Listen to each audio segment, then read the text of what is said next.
Hello students, यहाँ हमसे question पूछा गया है according to the periodic law of elements the variation in properties of element is related to their nuclear masses, atomic number, nuclear neutron proton number ratios और atomic masses. तो यहाँ पे हम कहेंगे जो बेसिक पीरियोडिक लॉ है कि जो फिजिकल और केमिकल प्रॉपर्टीज होंगी एक पर्टिकुलर एटम की, अगर हम उनको जब भी पीरियोडिक टेबल में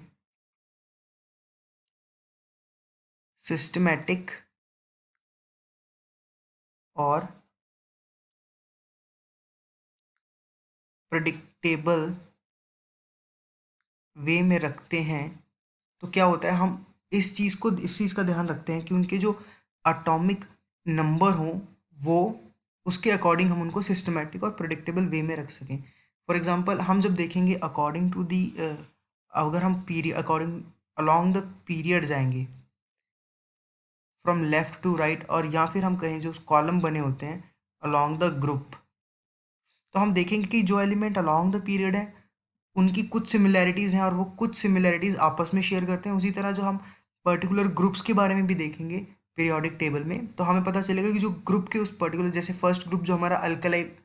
एलिमेंट्स का है, क्योंकि उनका sp उनका जो कन्फिग्रेशन है उनमें एक इलेक्ट्रॉन हमेशा अनपेयर्ड रहता है, तो ये जैसे सपोज ये शेयर करेंगे ग्रुप में। और पीरियड में अगर हम देखेंगे तो जो मेटेलिक कैरेक्टर होता है उस पर्टिकुलर एलिमेंट का वो यहाँ पे डिक्रीज होता है, क्योंकि जो साइज़ है वो जो साइज़ है वो डिक्रीज होता है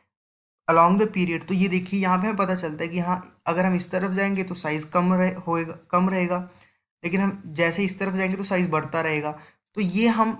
according to the atomic number हम अपने जो एलिमेंट्स हैं उनको अरेंज रखते हैं ताकि वो एक सिस्टमेटिक और एक प्रोटोकॉल फॉलो कर सके और उनको अरेंज करना और भी ईजी हो जाए और वो अंडरस्टैंडेबल हो। तो इसका जो सही आंसर है यहाँ पे वो होगा ऑप्शन नंबर बी।